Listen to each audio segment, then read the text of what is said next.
Did we talk about the OCG ban list? We can bring it up. So the OCG ban list was interesting, but like I actually had a problem. I had a problem with one of it, right?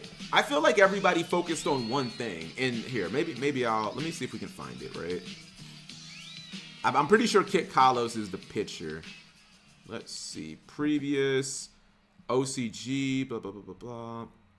If it doesn't come up, I'll just type in limit regulation because that's how you always bring it up, right? Actually, hold on. No. It's gonna be a while back. Limit. Dang, I forgot the request. I wanted to request a Taylor Swift song. Last Christmas by Taylor. That song is good, chat. I'm not a very big fan of like remakes.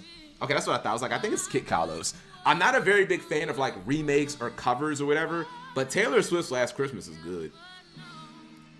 Okay, hold on. Sorry. I just know this song is going to be requested 50 times this stream. So, like, it's not the first time anyone's ever heard this song. It won't be the last. What are we doing?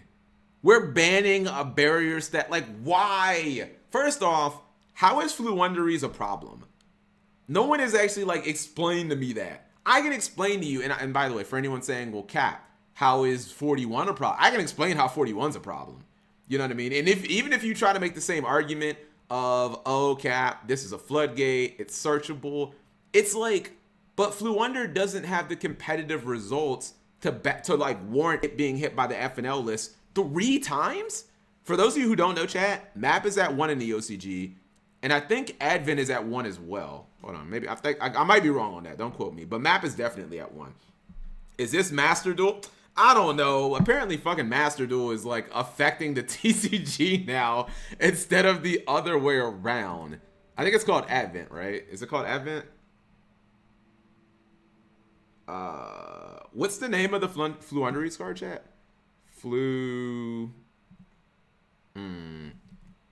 Chat, anyone know the name? Wait, hold on. I also don't know how to spell Wait. There we go. Fluunderies. Fluunderies and the Advent of Adventure. OCG. Let's see.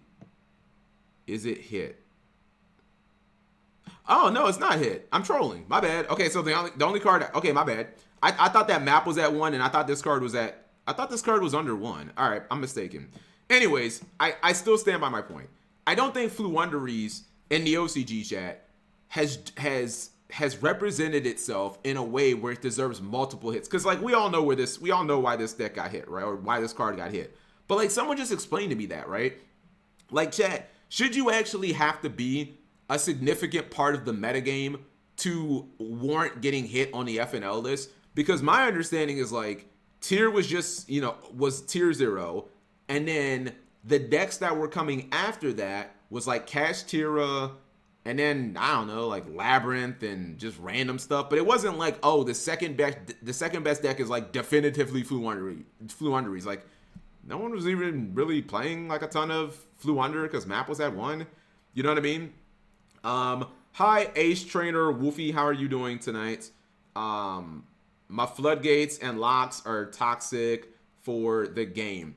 Well, okay, but if we're going to do that, then just like, all right, like, I just don't understand. People who say like, oh, floodgates are bad. Like, dude, what do you want people to do?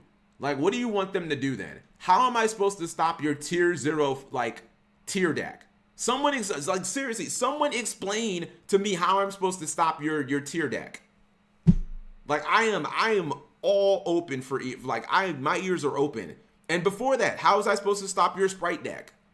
Like, play these shitty reactive trap cards like Evac Device that are bad and just super matchup dependent and are susceptible to power creep. A card like Torrential, chat, it's insane in one format. Then you switch to another format, the card becomes unplayable. Actually, wow, that's a good example. Torrential Tribute, chat, if you look at just in 2022, right? Earlier this year, chat, would you guys say that Torrential Tribute was a fairly good card? Would you guys say that earlier this year? I think Torrential, if you were to go back around April, was actually like insanely good. You could use it against Prank Kids, they normal summon you torrential. That's pretty good. You could use it against the Adventurer token engine. Adventurer token, you use torrential. I mean, it wasn't good against DPE, but it was good against basically everything else. Look at Torrential Tribute now. Unplayable. Like, if you look at Torrential Tribute right now, chat, in the same year, from month 4 to month 12, completely unplayable as a card. The tier player summons Murley. You torrential in that? I mean, I guess it'll just trigger it. You know what I mean? So, like, it's why that's my point. Like, I just don't get it. Like, I mean, I'm not trying to say, like, Konami should be forced to only print floodgates, but unless they print some better trap cards, chat, like some insanely good ones. What was the last insanely good trap card that got printed, chat? That wasn't a floodgate. I'm going to sit here and wait. Someone's going to be like, Infinite Impermanence Kiba. That card came out like fucking 4 years ago. Ice Dragon's Prison. So Ice Dragon's Prison came out in Rise of the Duelist, right? All right, we're basically in 2023. When did Rise of the Duelist come out? 2020. So they print one S tier trap card, chat, every 3 years. Well, let's say 2.5. This came out, and by the way, anyone who says Dogmatica Punishment, same set, so it doesn't matter. It doesn't matter. They print one S tier trap card like once every 2.5 years. How many S tier monsters have come out this year, chat? Like a dozen. Kit Kalos. I mean, hold on. Wait. This card came out this year, banned. This card came out this year, limited. This card came out this year, limited. This card came out this year, limited. This card came out like, bro, look at the F&L list and look at monsters. Came out this year, came out this year, came out this year, came out this year, came out this year, came out this year. Almost every one of the monsters came out this year. So like, come on. So many hits. Anyways, back to the discussion, right? I don't agree with the whole Fluunderies should or barrier statue should be banned. Also, furthermore, chat, I've heard people try to argue that Fluunderies could still be good without Stormwinds. Yes or no, chat? Fluunderies is still a meta deck without barrier statue of the Stormwinds. I don't even think it's a question. Like, the answer is no, because what people don't really realize is like Fluunderies has very little disruption, like very little.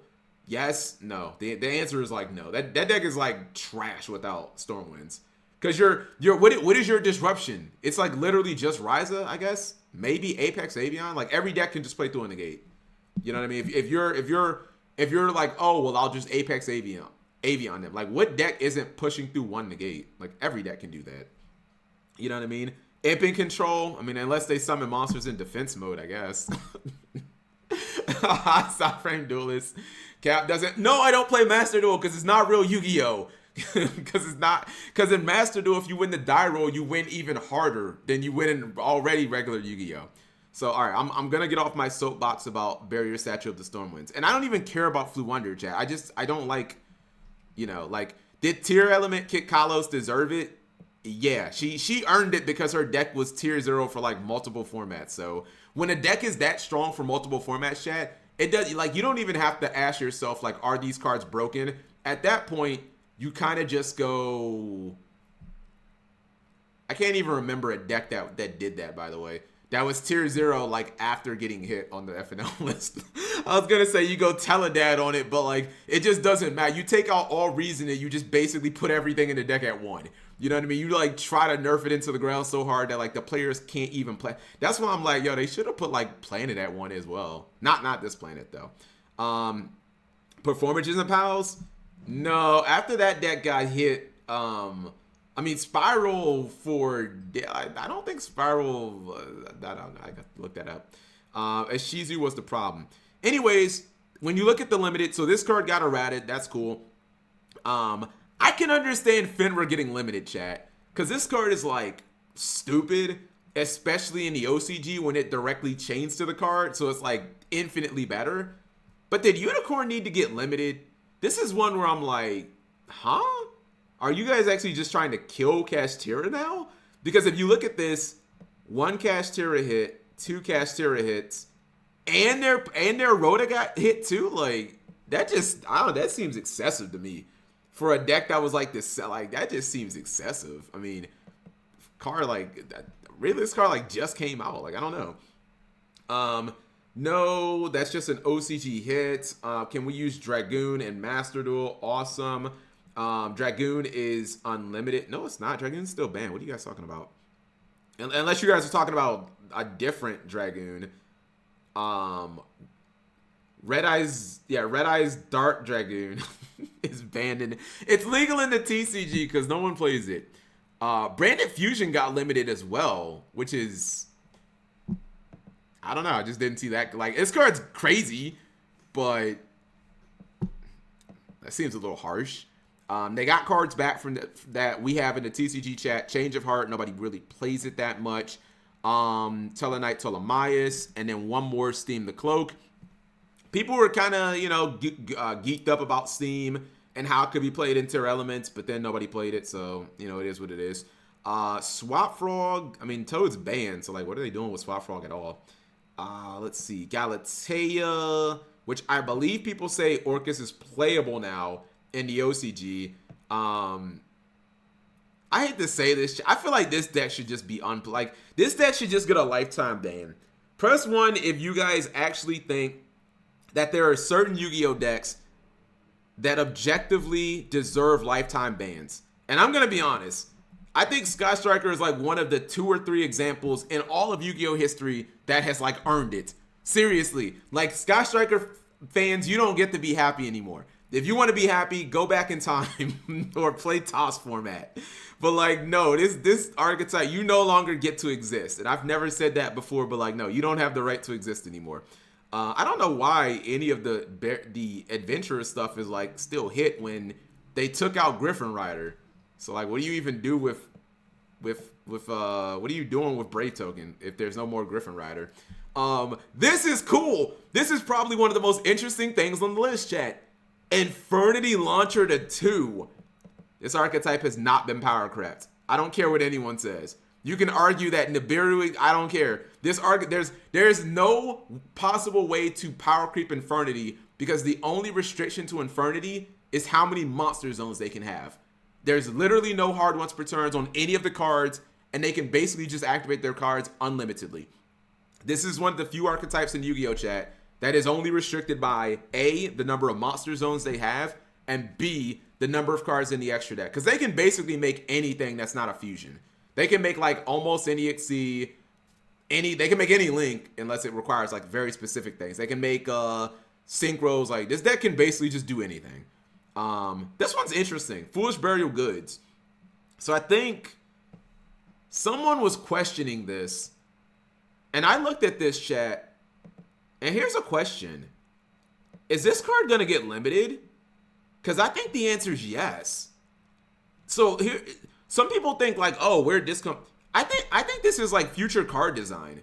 Because if you really look at Foolish Burial Goods, I don't think this card was really played when it first came out, but like, eventually the card pool just gets so big that you just have cards like, I can't think of one right now, but you just have infinite amount of these cards that want to go to the graveyard. Well, Tier Element. Tier Element doesn't play Foolish Burial Goods, chat, but like, doesn't every single one of their spells and traps float when they go to the graveyard? Like every single one of them, right? Except Planet. If you were to Foolish Burial Goods a Solic, it's just a Rhoda. You know what I mean? So like theoretically you could just do that. So I feel like this is just one of those cards where like eventually you have enough cards in the game that this kind of becomes just Foolish Burial. Just not monsters, obviously, with spells and traps. Metaphors Fusion, Cubic. Yeah, I'm just saying. Yeah, eventually you just have enough of those cards in the game. And then you get archetypes like Tier Element, where Tier Element has like 4 of those. Like all of their spells and traps want to go to the graveyard. I've seen when a Tier Element player mills Scream, Crime, and they mill like Scream, Crime, and Soliac, and it's like, oh, they just get like 3 cards for free. Cause like, why? It's like, cool, I was trying to like out advantage you, now I just can't win a game anymore. You know what I mean? Foolish is no, it's not. That's my point. My point is like these cards were supposed to be neg ones and they just aren't anymore. That's exactly my entire point. Is that the cards that have the word foolish on them, chat, they're not negs anymore. Unless it's like Foolish Return.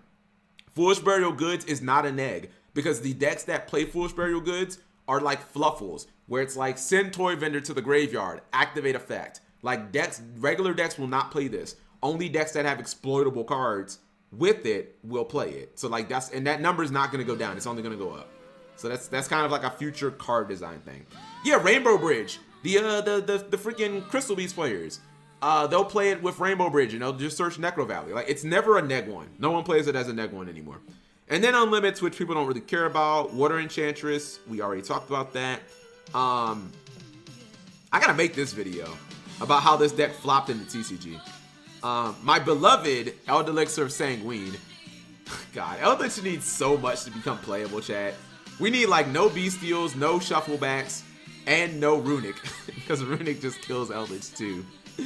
And then you have Buster Dragon, which it was at 2, 3, whatever. Which deck? Wait, which what are you talking about? So, I mean, this was it was a cool list. And I've seen the results of their tournaments, chat. The OCG metagame completely changed. Like, tiers not, I mean, interesting enough, a lot of players, chat, went to Tri-Brigade. When you think, like, oh, what are they going to fall back to? A lot of OCG players fell back to Tri-Brigade, which is interesting. I've said before on this stream, chat, Tri-Brigade is not Powercraft. Anyone who thinks that Tri-Brigade is, like, bad is not. Tri-Brigade's only looks bad because there's, like, more broken decks. But the fact that, like, Tri-Brigade still has really good boss monsters, on-targeting Banished at, 3,000 attacker. The fact that they have a way to basically break the link mechanic, and they're the only archetype in Yu-Gi-Oh! That does that, as far as I can think of off the top of my head. Like, that archetype has not been Powercraft.